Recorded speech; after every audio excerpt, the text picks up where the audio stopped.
প্রিয় দর্শক, আমার এই ভিডিও আজ আমি যখন রেকর্ড করছি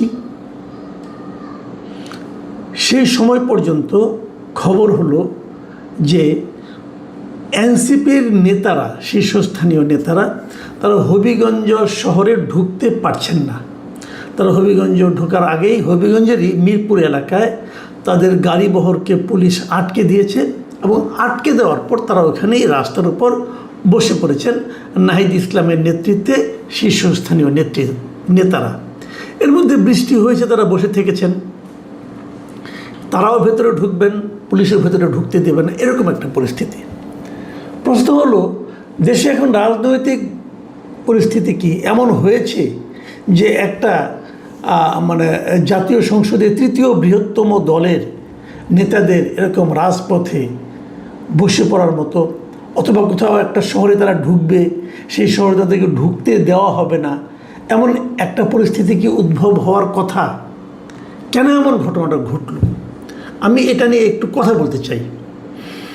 ঘটনাটা আপনারা জানেন যে গতকালকে যেটা হয়েছিল, মঙ্গলবার দিন, তারা সেখানে তাদের যে জুলাই পদযাত্রা, সেই জুলাই পদযাত্রা উপলক্ষে তারা হবিগঞ্জে গিয়েছিল আজকে, ওই গতকালকে।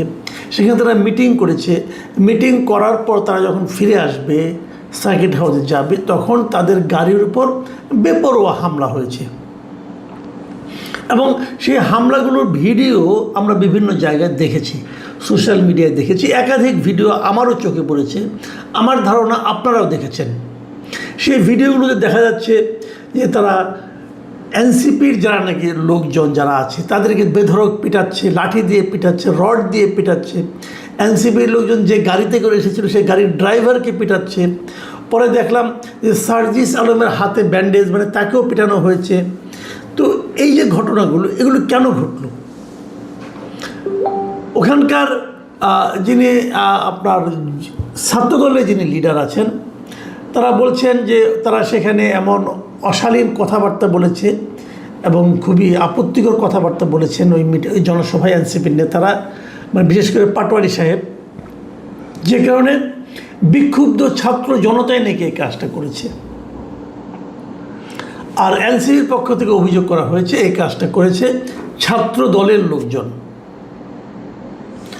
তো ছাত্র দলই করুক আর বিক্ষুব্ধ জনতাই করুক, আমার প্রশ্নটা হলো, কেউ যদি কোনো জায়গায় কিছু কথা বলে, আমি জানি, আমি মানিও এটা, যে এনসিপির নেতাদের কথাবার্তা অশালীন অনেকেরই, বিশেষ করে নাসিরুদ্দিন পাটোয়ারি সাহেবের কথা তো অশালীন বটেই। উনি যেন প্রভোকেটিং ওয়েতে কথাবার্তা বলেন, উনি প্রভোক করেন যে আমাকে মারো মারো। উনি যখন রাজনৈতিক কথাবার্তা বলেন, প্রতিপক্ষকে আক্রমণ করে কথা বলেন, তখন যেন মনে হয় কি যে উনি আমন্ত্রণ করছেন যে তারপরেও তোমরা আমাকে মারছো না কেন, আমাকে অ্যাটাক করো।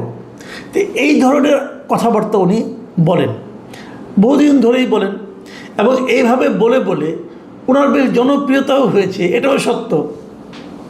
অনেকে ওনাকে পছন্দও করেন এই সমস্ত উত্তেজক কথাবার্তা বলার জন্যই। তো সেটা হতেই পারে, এটা যার যার স্ট্র্যাটেজি, যার যার পলিটিক্যাল স্ট্র্যাটেজি, এটা নিয়ে আমার কোনো বক্তব্য নেই। আপনি তাকে পছন্দ করতে পারেন, নাও পছন্দ করতে পারেন। আমি ব্যক্তিগতভাবে এই ধরনের কথাবার্তাকে পছন্দ করি না। তো নাই হতে পারে। আবার আমার ঘরের মধ্যে আমার ছেলে, ছোট ছেলে, আমার ছেলে ক্লাস 10-এ পড়ে, সে আবার নাসিরুদ্দিন পাটোয়ারিকে খুব পছন্দ করে, করতেই পারে। কেন পছন্দ করে তাকে আমি জিজ্ঞাসা করিনি, তার কাছে ভালো লাগে, সে উনি পছন্দ করে। আমি পছন্দ করি না তাদের কথাবার্তাগুলো। তো এটি হলো গণতন্ত্র, যে একজনের পছন্দ হবে, একজনের পছন্দ হবে না। কিন্তু সে যত খারাপ কথাই বলুক, আপনি তার গায়ে হাত তুলবেন কেন ভাই? আমার প্রশ্নটা এখানেই। যদি আপনি মনে করেন যে তার কথায় আপনার নেতাকে অপমান করা হয়েছে, তার কথায় আপনি নিজের মানহানি হয়েছে, আপনি নিজে হয়তো অপমানিত হয়েছেন, আপনি তার বিরুদ্ধে আইনের আশ্রয় নিতে পারেন। দেশে তো আইন আছে, আপনি আইনের কাছে যান। কিন্তু আপনি তো আইনটাকে নিজের হাতে তুলে নিতে পারেন না। আপনি তার গায়ে হাত দিবেন কেন? তাদেরকে আপনি মারবেন কেন? আচ্ছা, যে লোকটা বলেছে আপনি তো তাকে মারতে পারেন, অন্যদেরকে মেরেছেন কেন? ড্রাইভারের কি দোষ রে ভাই? তাকে আপনি মারলেন কেন? এই যে মারাটা, ইচ্ছে করলে আমি একজনকে মারতে পারি, এটা হলো একটা মানসিকতা, এটা হলো একটা ফ্যাসিস্ট মানসিকতা। এই মানসিকতার প্রকাশ যে ঘটাবে সেই ফ্যাসিস্ট। সে যে দলে তাকে প্রশ্রয় দেবে, যে দল তাকে এই ধরনের আচরণ করার জন্য প্রশ্রয় দিবে, আশ্রয় দিবে, উৎসাহ দেবে, সেই দলটাই ফ্যাসিস্ট দল। এই ফ্যাসিস্ট গাছে ধরে না, ফ্যাসিস্ট আচরণে বোঝা যায়, এরাই ফ্যাসিস্ট। আমি অনেকগুলো ভিডিও দেখেছি, যারা মেরেছেন ওদের প্রত্যেকের চেহারা সেখানে স্পষ্ট। সেই চেহারাগুলোকে দেখে তাদেরকে কি ধরা হবে? এই জায়গাটাতে আমার প্রশ্ন। যদি তাদের ধরা না হয় তাহলে আপনি নিশ্চিত থাকতে পারেন এরা সব ছাত্র দল, যুব দল, অথবা স্বেচ্ছাসেবক দল, অথবা বিএনপি করে। যদি এদেরকে ধরে আইনের আওতায় না আনা হয় তাহলে আপনি নিশ্চিত থাকতে পারেন। আর যদি ধরা হয় তাহলে বুঝবো, ওই যে প্রধানমন্ত্রী অনেক বড় গলায় বলেছেন না যে উনি আইনের শাসন কায়েম করতে চান, তাহলে বুঝবো যে আইনের শাসন কায়েমের সদিচ্ছাটা আসলে ওনার মধ্যে আছে। ছাত্রদলের লোকেরা বলেছে যে এরা হলো বিক্ষুব্ধ ছাত্র জনতা। যদি ছাত্র জনতাও হয় তবুও তাদেরকে বিচারের আওতায় আনতে হবে, কারণ তাহলে তারা অন্যায় করেছে। একজন লোক আপনি জানেন যে সে খারাপ, জানেন, আপনি একদম নিশ্চিতভাবে জানেন সে দুষ্ট লোক, তাকে থামানো দরকার, আপনি জানেন, তারপরেও তার গায়ে আপনি হাত তুলতে পারেন না। তাকে আপনি ধরে নিয়ে পুলিশের কাছে দিতে পারেন, অথবা পুলিশকে ডেকে এনে তাকে ধরিয়ে দিতে পারেন, কিন্তু গায়ে হাত দিতে পারেন না, কারণ তার শরীরটা আপনার মালিকানার নয়, তার শরীরের মালিক আপনি নন। যেই মুহূর্তে তার গায়ে আপনি একটা লাঠির বাড়ি দিবেন, সেই মুহূর্তে আপনি হবেন একজন দুষ্কৃতকারী, আপনি হবেন একজন সন্ত্রাসী। এই সন্ত্রাসীদেরকে অবশ্যই ধরতে হবে, যদি সরকার মনে করেন যে তারা আসলে আইনের শাসন কায়েম করতে চান। দেখুন, আমি একটা ঘটনা বললাম, আরেকটা ঘটনা বলি।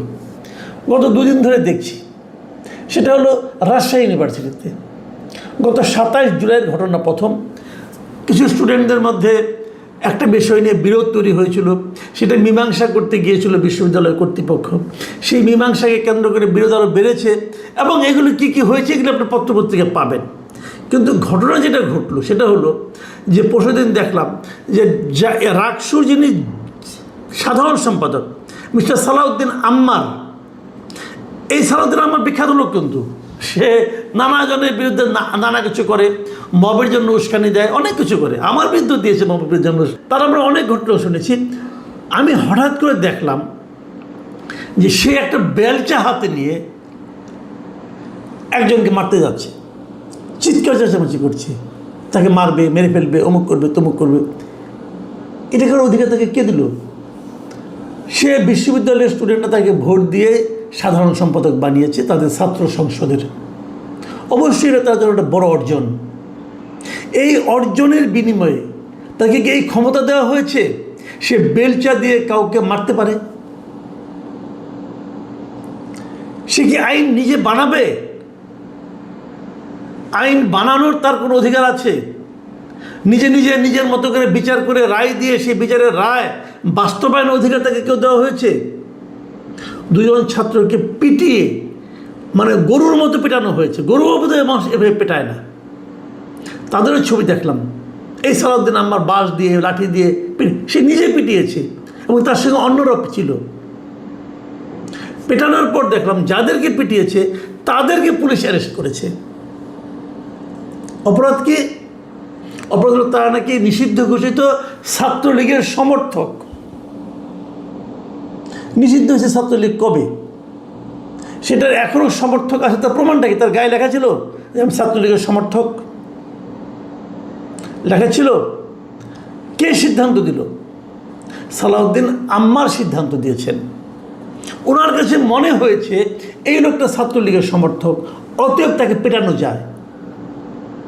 বাংলাদেশ কোনো বিশ্বের কোনো আইন এটাকে সমর্থন করবে? প্রশ্নটা তখনই ওঠে, আমরা কি একটা স্বাধীন সার্বভৌম আইনি রাষ্ট্রের মধ্যে অবস্থান করছি, নাকি আমরা একটা বর্বর রাষ্ট্রে অবস্থান করছি? আইন কি বলে? রাজশাহীতে কি কোনো আইন প্রয়োগকারী সংস্থা আছে? আছে নাকি তারা ঘুমাচ্ছে, চুরি পরে বসে আছে? এই প্রশ্নটা আমি করতে চাই। সাংবাদিকরা এটা নিয়ে লেখালেখি করেছে। পরে দেখলাম প্রেস কনফারেন্সে সালাউদ্দিন আম্মার এবং তার যে রাকসুর যিনি ভিপি, তারা আবার সাংবাদিকদের বিরুদ্ধে বলছে, তাদের বিরুদ্ধে অশালীন আক্রমণ করছে তারা। তো হয়েছে নাকি, বলছে এরা নাকি মায়া কান্না করছে, এই ধরনের কথা বলছে যে মোস্তাকুর রহমান জাহিদ, যিনি নাকি রাকসুর ভিপি, ছাত্র শিবিরের নেতা। মানে তারা মারবে, পিটিয়ে ফেলে দেবে, সেই কথা বললে পরে হলো ওটা মায়া কান্না। ওই লোকটাকে মানুষটা, এই কোন দেশে বাস করছি আমরা? তারপর যে মার খেলো তাকে আপনি অ্যারেস্ট করলেন। কি অপরাধে অ্যারেস্ট করলেন আপনি তাকে? এই যে বিষয়গুলো, এগুলো কিন্তু কেবল দেশের মধ্যে না, দেশের সচেতন মানুষের মধ্যে না, এগুলো কিন্তু দেশের বাইরেও বিভিন্ন মানবাধিকার সংস্থার কাছে কিন্তু এই মেসেজগুলো যায়। তারা আসলে কি, আজকে দেখলাম একটা ইংরেজি দৈনিকে, the Times of Bangladesh, Salahuddin আম্মারকে নিয়ে একটা বড় বিশাল একটা ফ্রন্ট পেজে একটা বিশাল স্টোরি করেছে। সেই স্টোরিতে দেখা যাচ্ছে সে তার ওই বড় বড় চুল নিয়ে, পাঞ্জাবি পায়জামা পরে, একটা বেলচা কাঁধে নিয়ে সে দাঁড়িয়ে আছে।